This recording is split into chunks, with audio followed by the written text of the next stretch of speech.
Bonjour à tous, je suis Sarah du blog Ma Maison de mes mains et je suis ravie de vous retrouver pour cette nouvelle vidéo de la chaîne qui vous parle de l'analyse de mes poubelles. Voilà, je vous avais annoncé il y a 2 vidéos que j'avais vidé mes poubelles et que j'allais les analyser. Alors finalement, voilà, ça fait 3 jours que je tourne pour faire cette vidéo. Finalement, je vais pas analyser mes poubelles en tant que telles parce que... pour plusieurs raisons. J'ai pas envie de les vider pour mettre les mains dedans. J'ai pas non plus envie de faire du zéro déchet. Je peux faire du zéro déchet. En fait, bien réfléchir. Et donc c'est moi perso, hein, mais j'ai une tendance à me mettre beaucoup la pression quand je mets ce genre d'objectif. Et donc voilà, analyser les poubelles, ça m'aurait mis une sorte de pression, comme quoi j'étais obligée de réduire mes déchets. Voilà, comme on peut voir un peu les cas extrêmes, entre guillemets, qui circulent sur internet ou dans les livres, les gens qui arrivent à avoir un bocal de déchets par an. Voilà, moi j'ai pas pour l'instant cet objectif-là. J'ai envie de préserver la planète, moi, ça c'est une envie... Voilà, qui est très importante pour moi. D'ailleurs, je le faisais avant de lancer ce blog, ou avant de m'intéresser au zéro déchet. Mais j'ai pas envie non plus de me stresser, de venir paniquer sur les déchets, de me dire « Ah, j'ai plus le droit d'acheter ça, ça, ça... » Voilà, donc j'ai envie de trouver un équilibre entre à la fois préserver la planète et consommer moins, et à la fois, moi, rester confortable et m'autoriser à pouvoir acheter quand même plus ou moins ce que je veux. Voilà, voilà, j'ai envie de trouver un équilibre entre les deux, on va dire. Donc, mon but n'étant pas d'avoir un bocal de déchets par an, j'ai pas super envie d'analyser précisément ce qu'il y a dans les poubelles pour pouvoir le diminuer au fur et à mesure. Sachant que malgré tout ce défi, enfin de m'intéresser un peu plus à mes poubelles, ça m'a apporté des trucs positifs parce que, je me suis rendu compte que effectivement vider nos poubelles que toutes les 2 semaines et demie, parce que là, il y a 3 jours j'aurais pu les vider, mais donc voilà, ça tient facilement plus de 2 semaines, donc déjà je suis contente d'avoir observé ça, parce que avant je le disais un peu comme ça, mais je savais pas précisément, donc je suis ravie de voir qu'effectivement mon impression était bonne, on vide pas beaucoup de poubelles par mois, donc 2 fois c'est tout. Et puis du coup, donc j'ai pas réalisé une fois que je les avais mis dedans, mais j'ai fait attention à tout ce que je mettais dans la poubelle, et du coup voilà, ça m'est quand même resté dans un coin de ma tête. Donc je sais par exemple qu'on utilise beaucoup de mouchoirs en papier. Donc voilà, ça c'est un point que j'aimerais peut-être améliorer, sachant qu'on a des mouchoirs en tissu, donc voilà, il faudrait que je trouve un moyen de glisser doucement des mouchoirs en papier aux mouchoirs en tissu. Voilà, à voir, je vais peut-être en racheter. Et c'est vrai qu'au milieu de la première semaine aussi, notre paquet de couches, je vous avais dit que j'utilise des couches jetables, c'est terminé. Alors je me suis dit que c'était l'occasion de passer aux couches lavables, parce que j'en avais acheté, mais je les avais jamais utilisées.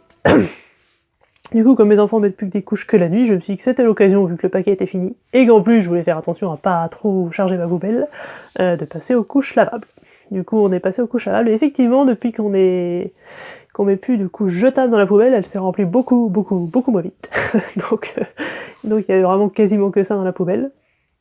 Donc maintenant, il restait surtout des mouchoirs et la poussière du sol, quoi. Qui a priori ne se met pas au compost, d'après Olivier.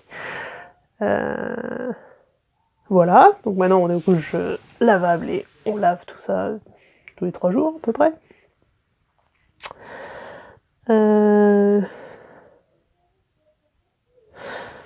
Voilà, il n'y a que pour le tri, alors que j'ai regardé du coup quand je les ai vidés quand même dans la poubelle, il y a beaucoup d'emballages de pâtes, quelques gâteaux, quelques boîtes de conserve. Donc là pour le tri, du lait aussi. Pour le tri, je sais pas encore ce qu'on pourrait diminuer et tout, voilà. Parce que j'ai pas envie de passer aux pâtes en vrac, ça me paraît beaucoup plus cher que les pâtes emballées, donc là c'est c'est un petit peu le souci, parce que quand on a des enfants qui aiment beaucoup les pâtes, voilà. Donc dans la poubelle du tri, je sais pas trop comment je vais pouvoir diminuer tout ça. Parce que bon voilà, de temps en temps j'aime bien acheter un paquet de gâteaux, ça arrive très rarement, mais voilà, ça arrive quand même, et c'est pratique de temps en temps de pouvoir avoir des paquets de gâteaux comme ça. Pareil, les gâteaux en vrac ça existe, mais ça coûte plus cher aussi, donc bon.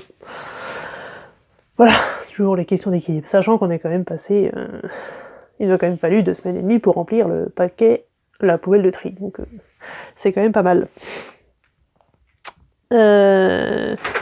Qu'est-ce que j'avais d'autre à vous dire? Ah oui, du coup, voilà, j'ai pas envie d'analyser ma poubelle précisément en la vidant et en regardant toutes les semaines ou toutes les deux, enfin à chaque fois que je la vide, qu'est-ce qu'il y a dedans et comment je pourrais diminuer. Par contre, du coup, comment je fais pour essayer de diminuer quand même un petit peu progressivement mes déchets? Sans viser, je vous dis, hein, sans viser, je vise vraiment pas le 0 déchet, donc le bocal par an, ça c'est pas mon objectif, pour l'instant en tout cas. Mais voilà, du coup, moi je fais plutôt par point. Par exemple, il y a un mois, je me suis intéressée à la lessive, et j'avais vu sur internet qu'il existait de la lessive volière, donc je me suis mis à tester la lessive volière depuis 1 mois et demi. Et parce que du coup j'ai dû lire sur le terrain, sur nos arbres fruitiers. Du coup ça fait 1 mois et demi que j'utilise la lessive volière pour quasiment tout, même les couches lavables. Et du coup j'use beaucoup moins de lessive industrielle, donc qui me reste, parce que j'en ai pas racheté. Voilà, donc ça fait diminuer aussi, donc j'ai testé pour la lessive. Je suis aussi passée peut-être 2 semaines après sur le shampoing. Voilà, diminuer le shampoing, parce que j'ai entendu parler de la méthode NoPoo, je sais pas si vous connaissez. Donc on n'utilise quasiment plus de shampoing. Du coup, je préfère, plutôt que d'analyser précisément les poubelles et de me dire... Enfin, ça c'est vraiment moi, c'est que moi ça me mettrait... Je me connais, je sais que ça me mettrait la pression pour me dire il faut que je diminue. Voilà, donc voilà, je préfère y aller étape par étape par étape. Moi je préfère du coup me focaliser sur un poste, donc la lessive par exemple, ou le shampoing, et puis voir ce que je peux faire par rapport à ça, et puis après changer de poste, enfin le poste qui m'intéresse. Voilà, donc on verra. Sachant que du coup j'ai quand même beaucoup plus de poubelles de tri maintenant que de poubelles classiques, surtout sans les couches. La poubelle classique, on l'utilise plus beaucoup. Et voilà donc pour l'analyse de mes poubelles, qui s'est pas déroulée exactement comme je l'avais prévu, ou comme je vous l'avais annoncé, mais voilà. J'ai trouvé une solution qui me convenait un peu mieux que d'analyser mes poubelles. Et donc à vous de voir ce qui vous convient. Sachant que je trouve que c'est quand même intéressant, même sans aller rouvrir ses poubelles après, de au moins de commencer à mettre la conscience sur ce qu'on met dans sa poubelle et voir s'il n'y a pas des choses qu'on pourrait changer. Voilà. Après, chacun du coup trouve la méthode qui lui convient le mieux, qui lui parle et qui est confortable pour lui. Parce que passer au 0 déchet, c'est pas non plus se mettre à fond la pression et de se stresser pour se fouetter à chaque fois qu'on achète un emballage. Ah mon dieu. Voilà, c'est aussi trouver un juste équilibre entre me faire plaisir et en même temps préserver la planète.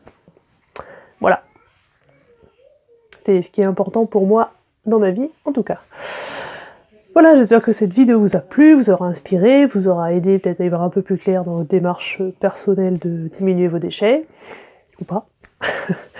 Et puis si ça vous a plu, n'hésitez pas à vous abonner à la chaîne YouTube, vous pouvez nous dire aussi en commentaire si vous avez déjà analysé vos poubelles, ou si pareil ça vous tente pas trop, ou comment vous faites du coup autrement pour savoir sur quel poste agir pour diminuer vos déchets. Et puis, n'hésitez pas à aller voir le blog aussi, d'autres articles complémentaires à ces vidéos. Et puis moi, je vous dis à la semaine prochaine pour la prochaine vidéo. Salut!